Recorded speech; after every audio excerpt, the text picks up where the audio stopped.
Oktober 2023 itu kan ketika Hamas kemudian melakukan serangan mendadak ya itu ke Israel itu. Nah, itu sebenarnya kan ingin mencari perhatian. Ayo dong, perhatikan saya gitu kan. Perhatikan isu itu. Nah, jadi sekarang ini memang posisi internasional ya, perhatian terhadap Palestina kemudian meningkat lagi ya. Jadi secara untuk menarik isu sebenarnya Hamas relatif berhasil. Ya, relatif berhasil supaya perhatian dunia. Nah, kondisi itu kemudian membuat pembahasan mengenai apa ini tadi ya, solusi dua negara ini menjadi menghangat kembali ya. Prancis ini mewakili kelompok yang dulu dianggap pro Israel gitu ya, dan mewakili Eropa dan bisa ngomong dengan Amerika belum tidak semudah itu. Sementara Indonesia mewakili dunia Islam. Tapi kalau kami disuruh mengirim pasukan gitu kan, atau berkonflik langsung, mereka pasti sudah nggak mau. Ya karena tanpa berperang saja, tanpa berperang dengan Israel saja, mereka belum tentu loh bisa pasti survive transisi energi ini gitu ya. Apalagi harus berperang. Kemudian bagaimana melihat dari sisi pendukungnya Israel? Israel itu ada 3 faktor. Eropa Barat, kemudian Amerika, baru yang ketiga internal Israel. Nah, Eropa Barat itu ya dia ada 2 kemungkinan. Kenapa mereka relatif lebih moderat ya di dalam mendukung posisi Israel. Mereka nggak membabi buta seperti Amerika. Karena Eropa Barat itu pertama. Jadi karena itu negara Eropa Barat sekarang mereka sudah sangat menderita ya. Kalau perang ini dilanjutkan terus ya, berkonflik dengan Palestina itu dipelihara oleh Benjamin Netanyahu ya untuk memperkuat kedudukan dia di dalam negeri. Sesungguhnya di dalam negeri dia itu nggak kuat-kuat amat, cuma dia mengadakan perang terus supaya integrasi nasionalnya terjaga dan dukungan politik terhadap dia ada. Israel kan bisa membangun hubungan politik luar negeri dengan banyak negara termasuk Indonesia. Isu two state solution ini bisa menjadi kenyataan jika bertemunya ini ya, bertemunya di satu sisi bangsa-bangsa Arab yang sudah tidak mau berperang lagi karena harus recovery ekonomi. Di sisi lain juga Israel juga ya ngapain perang lagi gitu loh. Kita juga ekonominya sedang kacau.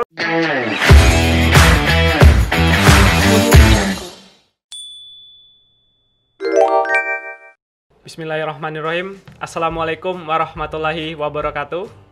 Halo Sobat Muda Mendunia, kembali lagi bersama saya Fauzi di podcast UMY Talks Season 4 dengan topik Two State Solutions dan tantangan bagi Palestina itu sendiri. Sobat Muda Mendunia, hari ini tentunya kita ingin membahas topik tersebut dan kita harus menghadirkan seseorang yang ahli atau pakar di bidangnya gitu.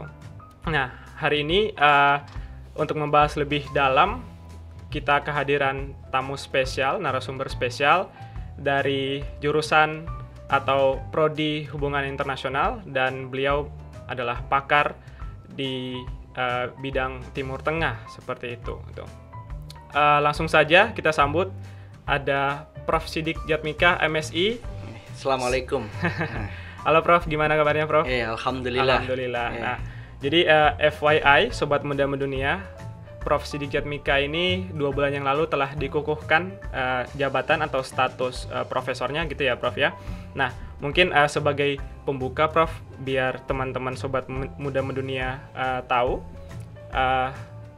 apa yang membedakan Prof sebelum dan sesudah mendapatkan gelar profesor itu di keseharian akademik di kampus Prof. Ya tentu saja harus disyukuri ya, jenjang profesor itu kan jenjang tertinggi ya di akademik. Saya kira semua dosen pasti punya cita-cita ke situ ya, dan saya mendapatkan gelar profesornya di usia 55 tahun. Itu artinya saya sudah mengabdi di kampus ini selama 32 tahun. Itu artinya secara kewaktuan itu memang sudah matang ya. Artinya waktunya memang sudah tepat, tidak terlampau cepat dan tidak terlampau lambat itu ya Pasti. dari segi kewaktuan. Dan saya kira itu penting untuk memotivasi anak-anak muda ya, siapapun yang ingin terjun di bidang akademik ya, khususnya menjadi dosen ya, jabatan guru besar atau profesor itu memang cita-cita yang seharusnya tercapai. Kemudian yang kedua, tentu guru besar ini bukan sekedar untuk pribadi ya, karena kita bagian dari institusi namanya program studi dan kemudian juga universitas. Nah itu terkait dengan reputasi ya, reputasi prodi maupun universitas, sehingga kita bisa membawa program studi hubungan internasional ya. Sekarang kita sudah punya S1, S2 dan kita sedang merintis program doktor ya. Semoga tahun 2026 ini program doktor S3 hubungan internasional segera terrealisir. Kemudian juga tentu punya tanggung jawab akademik. Seorang guru besar tentu harus menghasilkan karya-karya yang bisa mendukung excellency dari universitas kita yang sekarang relevan untuk Asia dan kemudian nanti World Class University. Oke, wow, sangat matang sekali ya, Prof. Di usia yang sekarang ini sudah bisa mendapatkan gelar profesor itu sendiri gitu. Alhamdulillah. Dengan capaian-capaian dan tulisan-tulisan Prof Sidik juga tentunya gitu ya yang memukau gitu. Oke, Prof, sebelum kita masuk ke intinya mungkin kita bisa sapa dulu ya, Prof, sobat muda mendunia ini yang menjadi penonton setia di podcast UMI Talks ini. Halo sobat muda mendunia, apa kabar? Semoga sehat selalu ya. Jadi sebelum kita masuk, mungkin kita ada tagline-nya dulu, Prof. Tagline-nya itu inspirasi muda mendunia. Inspirasi muda mendunia. Gitu. Oke, langsung aja, Prof. Terkait two-state solution yang memang sudah menjadi kerangka solusi dari tahun 1947 ya, Prof. ya, yang ditawarkan oleh PBB gitu. Nah, Prof Sidik sendiri sebagai seorang pakar Timur Tengah, bagaimana Prof melihat urgensi dan relevansi solusi dua negara ini bagi Palestina itu sendiri, mengingat dinamika konflik ini terus berkembang, Prof? Ya, jadi sesungguhnya di abad ke-20 ya, ini dianggap sebagai isu ya yang paling dominan di dunia, yaitu salah satunya adalah isu konflik bangsa Arab Palestina dengan bangsa Israel ini. Dan rupanya isu itu berlanjut ya sampai ke tahun abad 21 ya. Nah, ini sudah tahun 2020. Jadi isu ini sesungguhnya kalau dilihat di abad yang modern ini karena berdirinya Israel itu kan 1948 ya, tapi sesungguhnya titik poinnya kan sebenarnya Balfour Declaration ya 1917 ya, setelah Perang Dunia ke-1 ya. Jadi artinya bahwa isu Palestina ini atau konflik Arab Palestina di abad modern sudah 100 tahun ya. Kalau kita menghitungnya 1917 karena itu yang kemudian diikuti dengan runtuhnya Khilafah Islamiyah. Jadi waktu itu kan tanah Palestina dikuasai bangsa Muslim kan, di bawah Khilafah Islamiyah. Nah, Khilafah Islamiyah itu runtuh 1923 atau 24, orang mengatakan begitu. Jadi ini pas 100 tahun isu ini berlangsung. Nah, salah satu tawaran yang waktu itu muncul ya 1947 ya menjelang berdirinya Israel itu kan sebenarnya Perserikatan Bangsa-Bangsa pernah menawarkan ya namanya partisi ya, pembilahan dua bangsa ini ya dalam bentuk dua negara berdaulat ya, yang satu adalah Arab Palestina, yang satu Israel. Itu namanya partisi 1947. Namun waktu itu partisi ini ditolak oleh bangsa Arab Palestina karena waktu itu bangsa Arab Palestina kan posisi politiknya masih relatif kuat ya, dia masih merasa juga didukung oleh seluruh dunia Islam gitu ya. Nah, dalam perkembangannya isu ini kemudian menjadi semacam meredup gitu, karena ini bagi dua negara kan untuk sementara kan mikirnya masih zero sum game. Zero sum game itu artinya bagi bangsa Palestina pokoknya bangsa Israel itu haram, harus dibuang ke laut. Ya. Sementara bagi bangsa Israel itu pokoknya ini tanah air kami, gitu ya. Dan bangsa Palestina pilihannya cuma dua, tunduk ikut bergabung dengan Israel atau saya buang ke laut. Ya, jadi pilihannya zero sum game ya, dan itu sudah terbukti di dalam 4 perang formal ya antara bangsa Arab Israel 1948, kemudian tahun 52, kemudian 67 yang sekarang menjadi dasar wilayah yang akan diulang lagi tadi partisi itu. Isunya adalah kembali sebelum perang 67 ya. Jadi bangsa Palestina nanti akan menguasai misalnya ya itu Yerusalem Timur, tepi barat Sungai Yordan, dan jalur Gaza. Itu yang sebagai state point. Kemudian berlangsung lagi perang tahun 1973 ya, perang Ramadan atau Yom Kippur. Jadi sampai era itu memang masih zero sum game. Pokoknya semua harus tidak boleh pilihannya cuma menang, ya zero sum game. Pokoknya salah satu menang ya, the winner take all, yang loser pokoknya hilang. Nah, nampaknya isu ini masih relevan gitu ya sampai awal abad 21 ini paling tidak. Tapi sekarang ini ya, ketika memasuki tahun 2020, nampaknya isu ini menjadi menguat kembali ya, isu ini menjadi menguat kembali.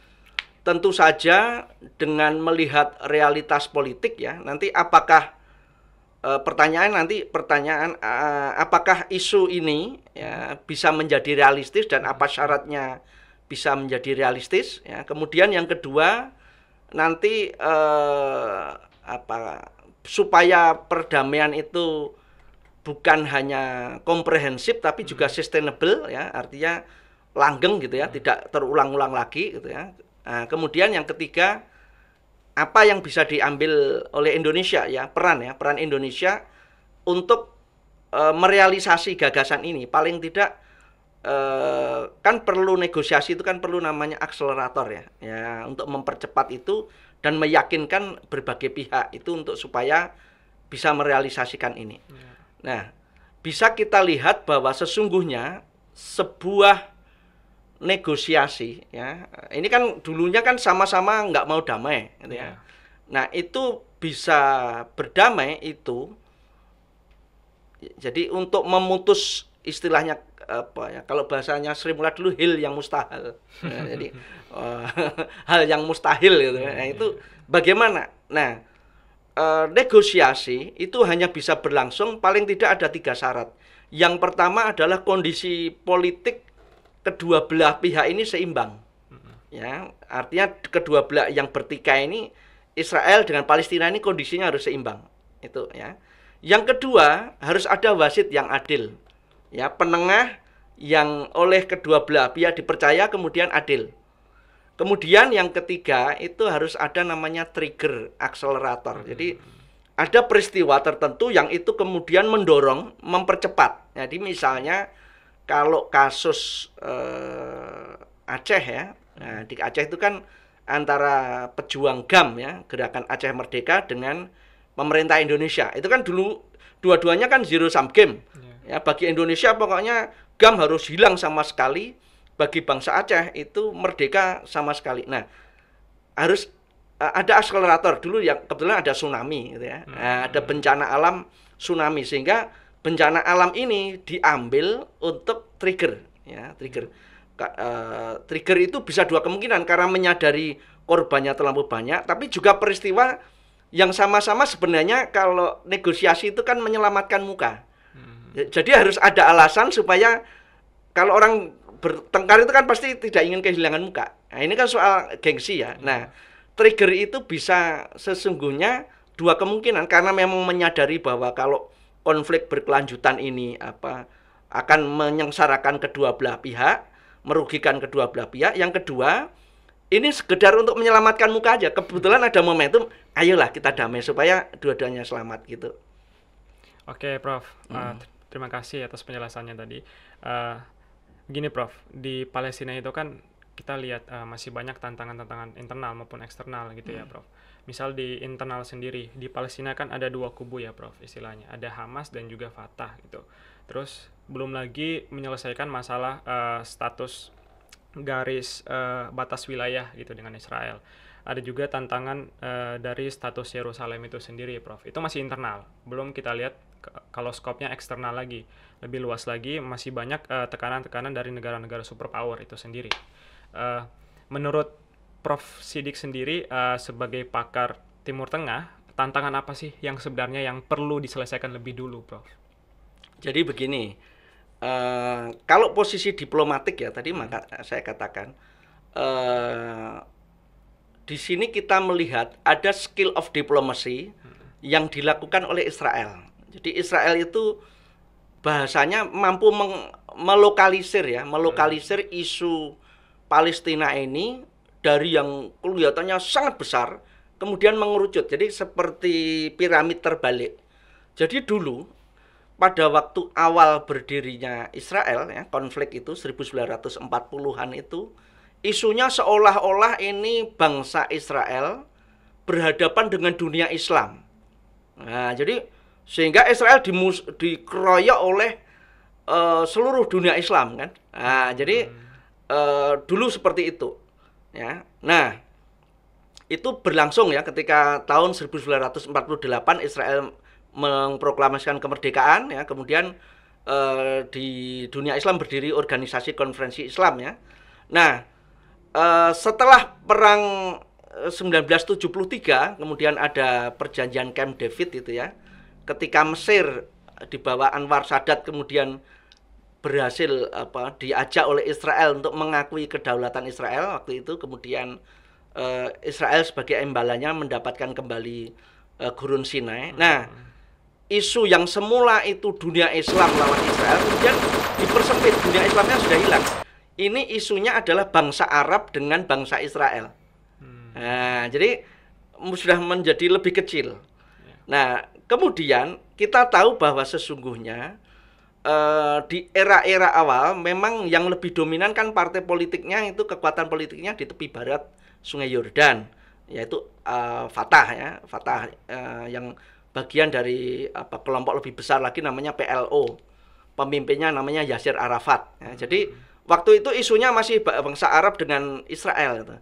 Nah, suatu ketika ini PLO ini ya berdamai dengan Israel ya, si Yasir Arafat ini. Ya, maka kemudian isu ini mengecil ya, bukan hanya dari dunia Islam kemudian ke dunia Arab. Sekarang hanya bangsa Palestina dengan bangsa Israel. Jadi ini konfliknya adalah bangsa Israel dengan bangsa Palestina saja. Nah, dolalah itu setelah Perang Dingin itu kan situasi berubah. PLO sudah tidak begitu kuat lagi karena kehilangan figur Yasir Arafat gitu ya. Nah, kemudian yang lebih menguat adalah kekuatan politik yang ada di di jalur Gaza ya, itu namanya Hamas. Nah, jadi Hamas lebih tegas seno ya, menentang apapun bentuk negosiasi diplomatik ya dengan Israel. Nah, sehingga isunya sekarang bukan sekedar Palestina dengan Israel, tapi sudah Hamas dengan Israel. Nah, diperkecil lagi gitu ya. Hamas dengan Israel, sehingga ketika kemarin tahun 2023 Hamas itu melakukan serangan itu, nah ini sekarang mengecil lagi. Ini isunya sebenarnya Hamas dengan PLO kan gitu. Hamas dengan PLO, Hamas tidak bisa diajak gitu ya untuk berdamai. Dan sekarang ini diperkecil lagi, sumber masalahnya adalah Hamas. Jadi Israel sudah bukan sumber masalah gitu. Jadi ini dari segi teknik ya, teknik skill of diplomasi Israel, dia berhasil melokalisir isu itu. Dan memang inilah yang membuat posisi diplomasi bangsa Palestina itu menjadi melemah gitu ya, di kancah internasional. Nah, bangsa Palestina khususnya orang Hamas kan merasa ditinggalkan. Ya, terutama setelah ada namanya Abraham Accord ya. Jadi perjanjian tahun 2020 di mana waktu itu beberapa bangsa yang dulunya sangat keras menentang ya eksistensi Israel, misalnya Sudan ya. Sudan dulu kan menerapkan syariat Islam ya. Libya, Muammar Gaddafi kan tegas gitu ya. Nah, dolalah ini kan Muammar Gaddafi, Saddam Hussein, Muammar Gaddafi kan sudah hilang ya. Dan kemudian juga rezim di Sudan yang semula syariat Islam sudah dinetralisir dalam kutip menjadi relatif sekuler. Jadi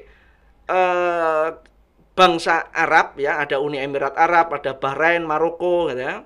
Kemudian Sudan gitu ya. Nah, ini mereka Uni Emirat Arab itu kemudian mengakui eksistensi Israel. Nah, ini kan membuat bangsa Palestina khususnya itu merasa tertinggal kan, dilupakan. Maka kemudian terjadilah peristiwa Oktober 2023 itu kan ketika Hamas kemudian melakukan serangan mendadak ya, itu ke Israel itu. Nah, itu sebenarnya kan ingin mencari perhatian. Ayo dong, perhatikan saya gitu kan. Perhatikan isu itu. Nah, jadi sekarang ini memang posisi internasional ya, perhatian terhadap Palestina kemudian meningkat lagi ya. Jadi secara untuk menarik isu sebenarnya Hamas relatif berhasil ya, relatif berhasil supaya perhatian dunia. Nah, kondisi itu kemudian membuat pembahasan mengenai tadi ya, solusi dua negara ini menjadi menghangat kembali ya. Nah, jadi ada perubahan politik ya, saya kira kalau saya mengatakan pengulangan 100 tahun setelah Perang Dunia I gitu ya. Perang Dunia I itu dulu kan kayaknya pokoknya mustahil lah ada perdamaian gitu ya. Nah, sekarang ini kayaknya terulang lagi nanti ya. Ada semacam kondisi yang kemudian menurut saya hal yang tadi dianggap mustahil ini bisa mendapatkan momentum ya, baik dari bangsa Arab ya terutama, kemudian nanti dari pendukung-pendukung Israel ya, dan kemudian yang pendukung Israel itu nanti kita mulai dulu dari Eropa Barat ya, kemudian Amerika, baru yang terakhir Israel. Jadi sebenarnya mereka juga ada momentum gitu ya. Jadi ada momentum yang mendorong ya pihak sisi Israel ini kemudian untuk pada akhirnya juga mau menerima solusi ini gitu ya. Ya, makanya Prabowo kemarin kayaknya pede banget gitu loh ngomong dengan Macron kan. Oh, ini karena Prancis dengan Indonesia ini kan, Prancis ini mewakili kelompok yang dulu dianggap pro Israel gitu ya, dan mewakili Eropa dan bisa ngomong dengan Amerika, belum tidak semudah itu. Sementara Indonesia mewakili dunia Islam. Nah, jadi saya kira pembicaraan simbolik Emmanuel Macron dengan Prabowo itu sebenarnya menandakan itu ya. Nah, jadi ini ada momentum loh gitu ya. Nah, sekarang momentumnya apa nanti kita diskusikan lagi. Oke, siap Prof. Berarti memang tantangan utamanya sebenarnya di konflik internalnya dulu ya Prof ya gitu ya. Ya dua-duanya, sebenarnya dua-duanya ya. Jadi sekarang ini begini, yang terjadi adalah ada momentum global ya yang memaksa nanti kedua belah pihak. Nah, jadi kenapa isu ini kemudian menghangat dan ada kemungkinan ya tadi yang hil yang mustahil itu bisa menjadi kenyataan ya, karena dalam hidup ini kan yang abadi dalam dunia ini kan perubahan kan gitu. Dalam idiom Yunani kuno kan gitu. Di dunia ini tidak ada yang abadi kecuali perubahan itu sendiri. Jadi kita kadang-kadang terheran-heran dengan sesuatu yang dulu kelihatannya mustahil kemudian bisa menjadi kenyataan. Misalnya gitu, Jerman dengan Amerika itu kan bermusuhannya kayak apa? Nah, kemudian jadi teman. Jepang dengan Amerika bermusuhannya seperti apa? Bisa berteman. Jadi sebenarnya banyak sejarah yang dulunya benci dan rindu itu, benci dan cinta itu sebenarnya bolak-balik saja gitu ya. Jadi nah saya menganggap bahwa isu ini bukan sesuatu mimpi kosong gitu ya. Ya, saya lebih meyakini kalau yang namanya peristiwa perubahan sosial itu sangat dimungkinkan. Nah, cuma kemudian presiden apa yang memungkinkan itu ya. Salah satunya adalah sekarang kita lihat dari pertama via Palestina sendiri ya. Pendukung-pendukung Palestina selain dari faktor internal Palestina tadi. Pendukung Palestina ini yang terkuat kan sebenarnya kan negara-negara Arab. Ya, bangsa-bangsa Arab itu. Nah, bangsa Arab yang terbesar itu ya Arab Saudi gitu ya. Nah, kemudian adik-adiknya Arab Saudi kan ya ada Uni Emirat Arab, ada Qatar gitu ya. Kemudian kalaupun tidak bangsa Arab itu Iran. Nah, Iran kan mewakili kelompok Syiah kan. Nah, sekarang ini kan ada semacam transformasi politik ya di kalangan di dunia Islam khususnya di Timur Tengah itu bahwa kayaknya perang itu sudah nggak terlalu menarik bagi mereka. Ya, perang tidak terlalu menarik bagi mereka. Karena itu kalau bangsa Arab yang dulu sampai tahun 73 itu bersedia berdarah-darah untuk berperang di belakang bangsa Palestina, sekarang kayaknya sulit ya. Yang pasti Arab Saudi pasti nggak mau gitu ya. Nah, sementara kemarin supporter terdekatnya kan Syria sebenarnya, Hafiz al-Assad. Tapi Hafiz al-Assad kan sudah jatuh. Nah, kemudian Hafiz al-Assad ini kan supporter di belakangnya Iran. Iran sendiri sekarang sudah nggak terlalu tertarik untuk berperang lagi juga. Jadi ada momentum internasional yang menyebabkan bangsa Arab itu dan bangsa Islam termasuk Iran itu tidak terlalu tertarik lagi untuk berkonfrontasi langsung dalam isu Palestina ini gitu loh. Salah satunya adalah isu energi. 2000 yang Saudi kan punya visi 2030. Itu sebenarnya kan berangkat dari asumsi bahwa minyak yang selama ini ya, petrodolar ya, ini kan disebut petrodolar kan mereka kaya raya karena petrol kan faktor minyak. Jadi mereka sudah 100 tahun menikmati keemasan minyak ya sejak 2030-an. Nah, kita besok 100 tahunnya itu minyak kan sudah diperkirakan mulai merosot. Sehingga sekarang negara-negara Arab dan dunia Islam itu mereka sekarang lebih fokus bagaimana mempersiapkan diri ketika minyak sudah tidak lagi menjadi tumpuan. Nah, sehingga seperti Saudi Arabia itu sudah Vision 2030, 2050. Mereka sekarang fokus bagaimana membangun ekonomi pasca minyak. Perang itu tentu saja sangat mempersulit ya pencapaian itu. Nah, karena itu sikap Arab Saudi yang nanti akan diikuti juga oleh Arab Saudi itu kan big boss-nya ya. Adik-adiknya itu kan seperti Oman, Uni Emirat, Qatar gitu ya, Kuwait, Bahrain. Nah, itu mereka mengatakan kalau bantuan kemanusiaan mau rekonstruksi Gaza, kami pasti akan bantu. Tapi kalau kami disuruh mengirim pasukan gitu kan, atau berkonflik langsung, mereka pasti sudah nggak mau. Ya karena tanpa berperang saja, tanpa berperang dengan Israel saja, mereka belum tentu loh bisa pasti survive transisi energi ini gitu ya. Apalagi harus berperang. Maka ini logika perang itu menjadi sedikit agak mengendor dari sisi ini via pendukungnya bangsa Arab Palestina. Nah, kemudian bagaimana melihat dari sisi pendukungnya Israel? Nah, Israel itu ada 3 faktor. Eropa Barat, kemudian Amerika, baru yang ketiga internal Israel. Nah, Eropa Barat itu ya dia ada 2 kemungkinan. Kenapa mereka relatif lebih moderat ya di dalam mendukung posisi Israel. Mereka nggak membabi buta seperti Amerika. Karena Eropa Barat itu pertama, Eropa Barat tergantung energi dari Timur Tengah. Nah, energi mereka kan 1 minyak, 2 gas.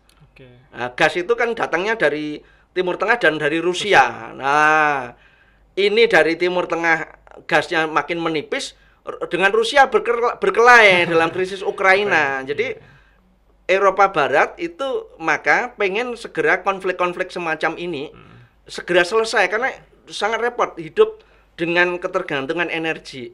Yang kedua, Eropa Barat itu terlampau dekat dengan Timur Tengah.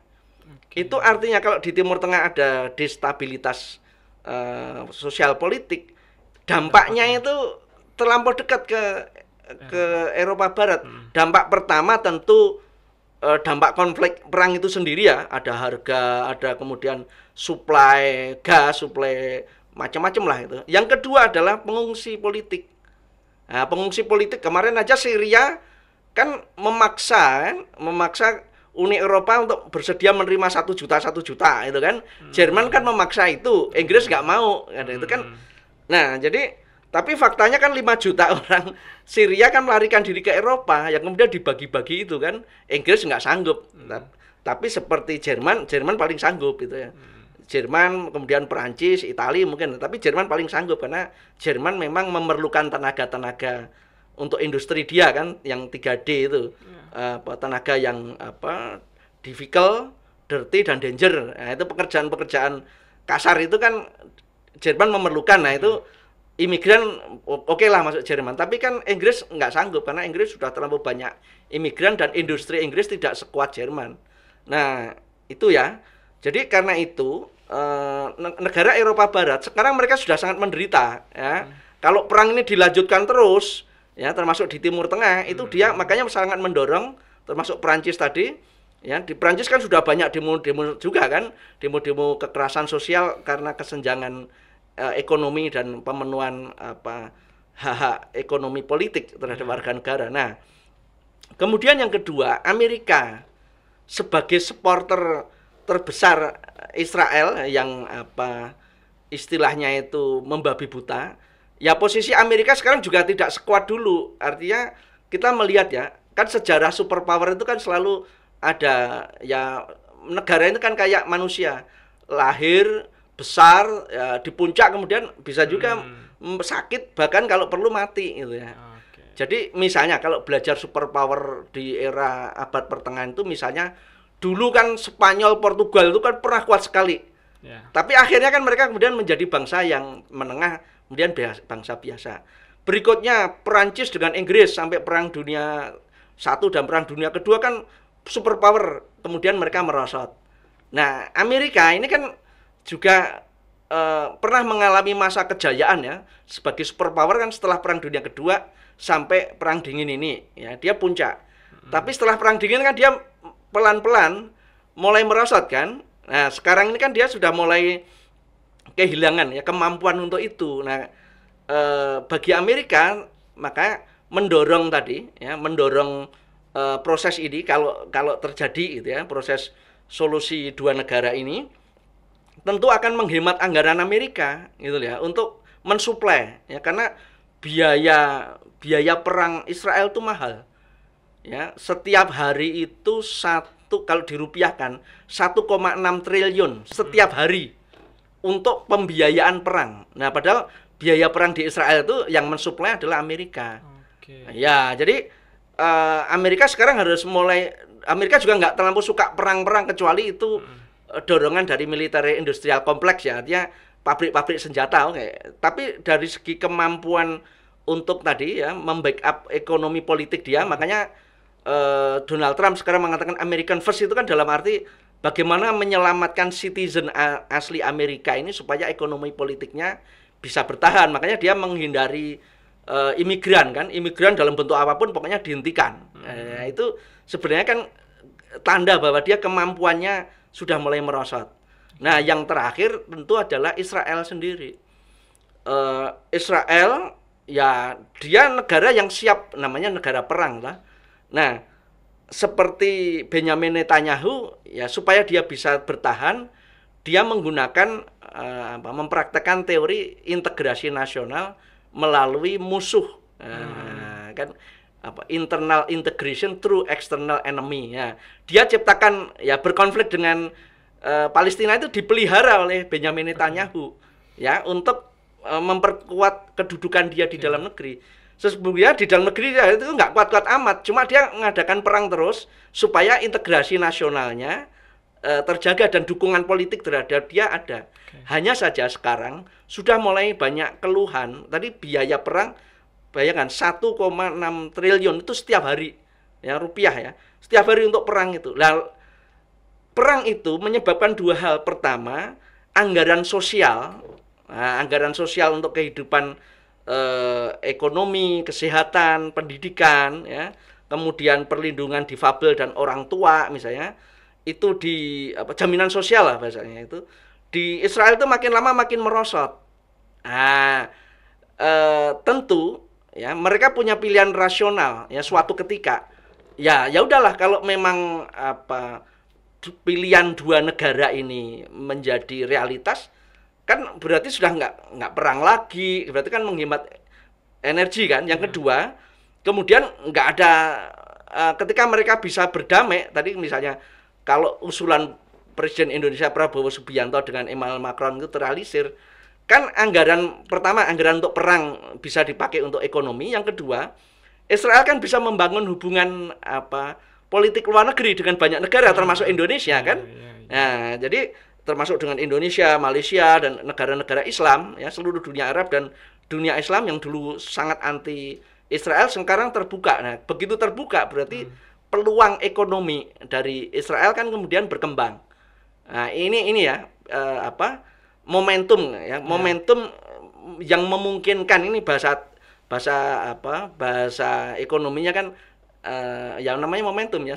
Pasar itu kan ketemunya penawaran dan permintaan dan supply and demand kan. Nah, ini saya mengatakan isu two state solution ini bisa menjadi kenyataan jika bertemunya ini ya, bertemunya di satu sisi bangsa-bangsa Arab yang sudah tidak mau berperang lagi karena harus recovery ekonomi. Di sisi lain juga Israel juga ya ngapain perang lagi gitu loh. Kita juga ekonominya sedang kacau. Dan yang kedua, Israel punya peluang tadi memperluas pengakuan diplomatik. Dan ya kalau pengakuan diplomatik kan berarti macam-macam, itu imbasnya kan bisnis dia macam-macam menjadi lebih luas gitu. Oke. Efek dominonya sangat banyak ya untuk konflik ini. Nah, mungkin langsung ke intinya, Prof. Jika solusi dua negara atau two state solution ini sangat sulit untuk direalisasikan, bagaimana masa depan rakyat Palestina, Prof? Dan juga mungkin bisa dikasih pesan kunci juga, Prof, sebagai penutup untuk sesi podcast ini, Prof. Ya, saya selalu mengatakan dalam hidup ini gitu ya, yang abadi adalah perubahan. Jadi saya mengatakan bahwa isu two state solution ini bukan sesuatu yang mustahil. Ya, saya bahkan punya ancang-ancang mungkin 2030-an ini momentum yang tepat. Ya, momentum yang tepat bertemunya tadi. Bertemunya jadi tadi kan ada trigger ya. Nah, trigger apa yang mendorong tadi? Kan tadi negosiasi itu kan ada tiga syarat tadi ya. Kondisi berimbang, hakim yang adil ya. Nah, mungkin 1, 2 dianggap belum cukup, tapi yang ketiga ini triggernya. Triggernya adalah itu tadi, bertemunya antara tadi ini keinginan bangsa Arab dan dunia Islam ingin termasuk Eropa Barat juga sebagai pendukung Israel juga itu pengen tidak banyak perang karena memang ini kan transformasi energi ya. Nah, di sisi lain di pihak Israel sendiri juga mereka lebih baik asal Anda kedaulatan pertama ya, kedaulatan Israel diakui secara penuh, kemudian Israel sudah tidak dimusuhi lagi, sehingga Israel bisa punya akses diplomatik dan akses bisnis yang terbuka. Nah, ketemunya ini ya, itu saya pikir 2030-an ya. Nanti kan puncaknya 2050 ya. Rentang itulah, rentang itu. Ya. Itu saya pikir ketemu. Nah, dalam konteks yang terakhir saya pikir peranan Indonesia. Nah, Indonesia sekarang Presiden Prabowo Subianto ini kan berbeda dengan Jokowi ya, berbeda sangat jauh. Presiden Joko Widodo ini kan backgroundnya kan dia orang kampung dengan kemampuan bahasa Inggris terbatas, dengan pengalaman internasional terbatas. Sehingga Jokowi ini kan inward looking ya, lebih banyak perhatian di dalam negeri. Sementara Prabowo Subianto ini orang dengan latar belakang dia sejak kecil udah di luar negeri. dia itu nyun sewu, dia sebagai diaspora Indonesia pernah 2 kali. Pertama ketika exile bapaknya Sumitro Jayadikusuma kan pernah exile ke luar negeri. Sehingga masa kecil Prabowo ya dia udah di Amerika waktu kecil. Yang kedua dia exile 2 kali. Yang kedua adalah ketika reformasi kan. Dia kan larinya ke Yordania. Nah, Yordania itu kan tiap hari ketemunya dengan orang Israel juga, itu loh.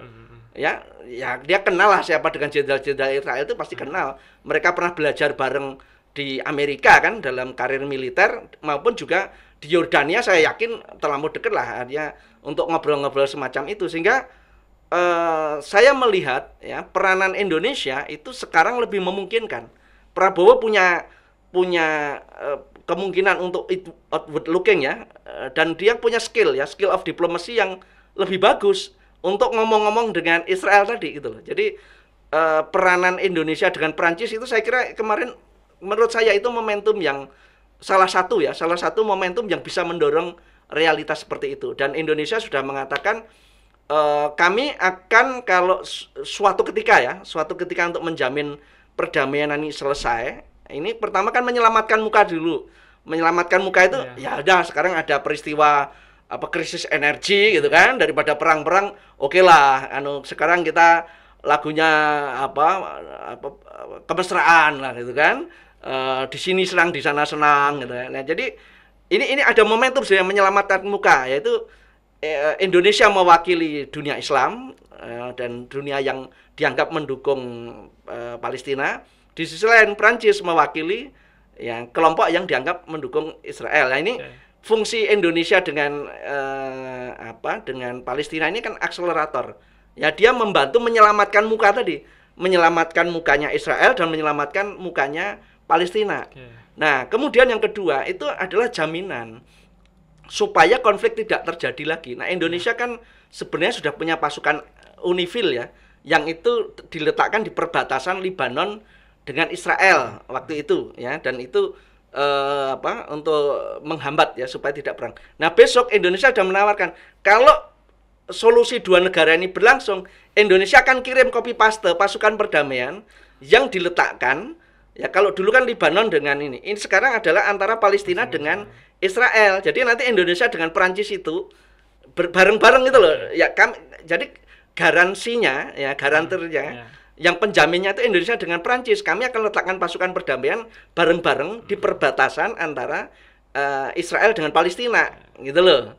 Saya kira itu momentum yang tepat. Oke, siap. Berarti optimis ya Prof dengan kerangka solusi 2 negara ini ya, Prof ya? Kalau saya termasuk optimis, saya termasuk optimis. Ya di dunia ini tidak ada yang mustahil, karena yang abadi adalah perubahan. Iya, siap. Oke, baik, Sobat Muda Mendunia, nggak terasa ya sudah di penghujung acara podcast kali ini. Terima kasih banyak Prof Siddiq Jatmika sudah meluangkan waktunya, sangat mencerahkan kami ini dan juga pemirsa setia dari podcast UMI Talks 4 ini. Mungkin bisa dikasih closing statement Prof Siddiq kepada pemirsa Sobat Muda Mendunia UMI Talks 4 ini terkait isu solusi two state solution ini. Ya, di dunia ini yang namanya apapun ya itu realitas ya. Ya kalau dalam Islam kan Allah menciptakan persoalan memang untuk ada hikmahnya, seperti halnya Allah menciptakan penyakit. Ya, dengan adanya penyakit kan ada ilmu kedokteran berkembang ya, ada ilmu bisnis ya bisa berkembang. Di ekonomi juga begitu.